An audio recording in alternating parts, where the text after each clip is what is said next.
Bagaimana? Ini Tuhan. Udah, Pak, mau ibadah, Pak, mau ibadah. Bersih.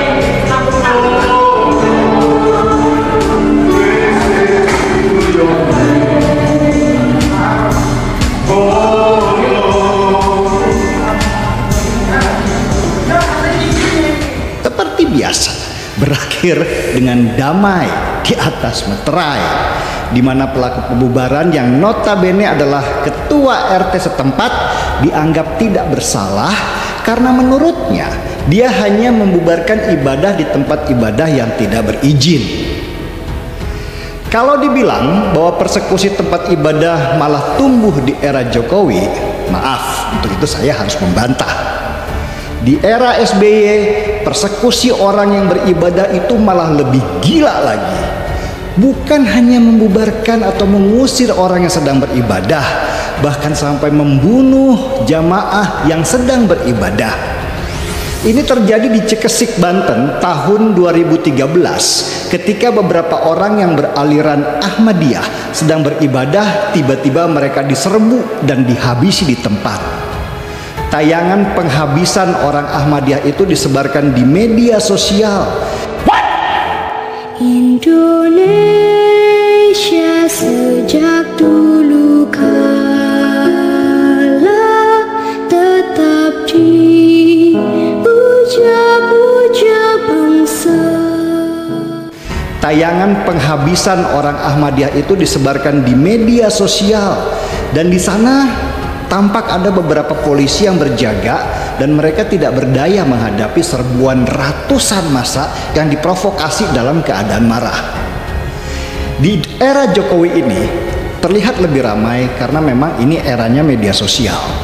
Senjata orang dalam menghadapi situasi ketika sedang dipersekusi adalah dengan memvideokannya dan memviralkannya di media sosial. Riuhnya komen dan sharing kembali video itu membuat situasi di sebuah daerah jadi skala nasional, sehingga gaung keributannya pun menjadi lebih besar.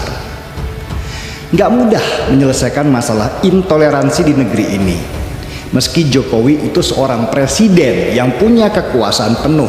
Banyak teman saya yang heran, kenapa di era Jokowi malah tambah banyak persekusi rumah ibadah. Apa Jokowi tidak tegas kepada kelompok perusak yang mengatasnamakan agama? Dia juga nggak mudah untuk menyelesaikan masalah ini. Ini karena Indonesia itu sangat luas dan sistem pemerintahannya menganut sistem otonomi daerah, di mana daerah punya kekuasaan masing-masing. Bahkan sering terjadi pelaku intoleransi di sebuah daerah itu dilindungi pejabatnya karena mereka adalah bagian tim sukses waktu si pejabat masih kampanye. Di beberapa daerah ada simbiosis mutualisme antara pejabat dan si pelaku intoleransi.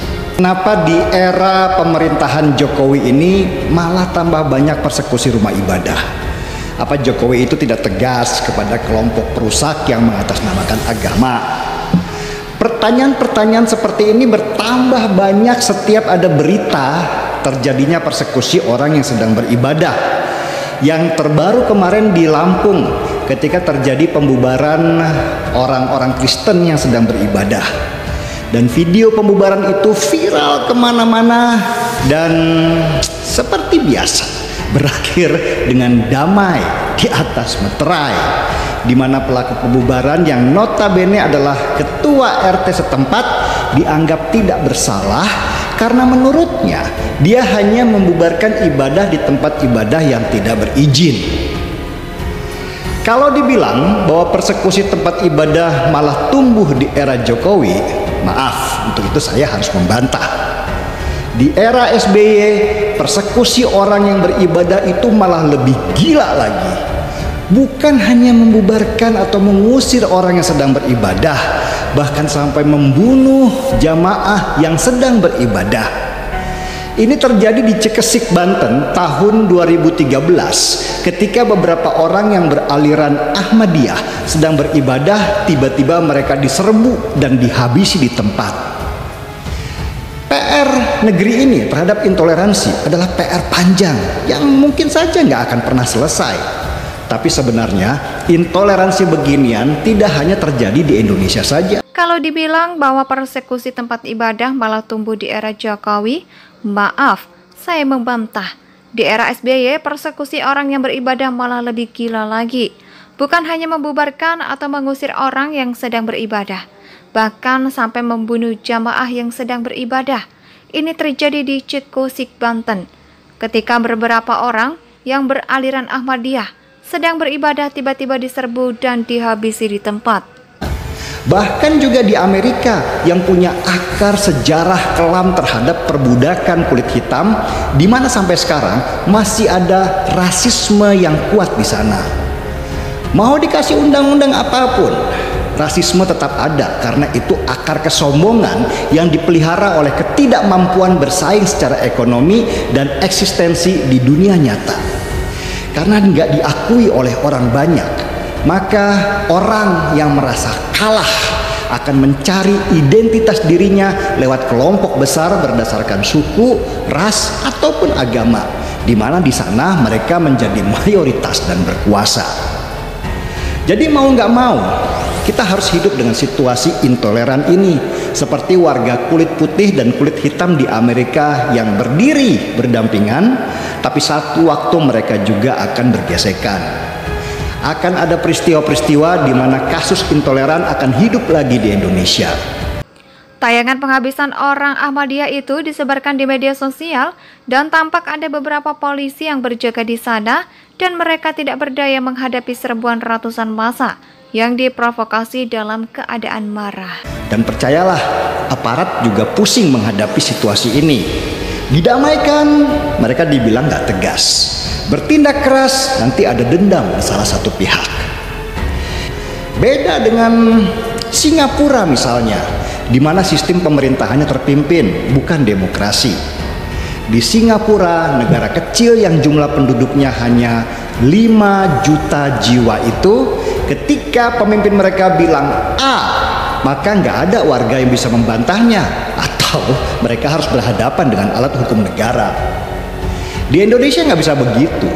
Kalau presiden bilang A, maka ada DPR yang membantah dengan bilang B.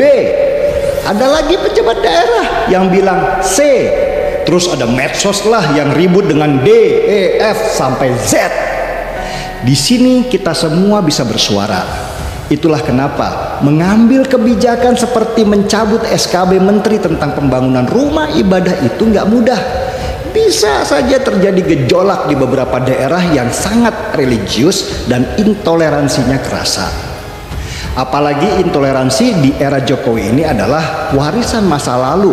Paling besar adalah warisan di zaman SBY, di mana para pelaku intoleran terpelihara dan dibiarkan, bahkan disubsidi atas nama kesucian agama. Intoleransi yang berawal dari kesombongan identitas semakin melebar dan jadi PR untuk pemerintahan selanjutnya. Yang harus kita perbaiki sebenarnya adalah diri kita sendiri. Gak ada satupun di antara kita yang lebih mulia daripada yang lainnya. Kita sama-sama hina, sama-sama terbuat dari sperma, dan sama-sama kembali ke tanah. Kenapa kita tidak hadirkan surga di dunia bersama-sama daripada berebut surga di akhirat yang kita juga nggak tahu bagaimana bentuknya? Dan untuk sampai pada pemikiran seperti itu, kita mulai dengan seruput kopinya.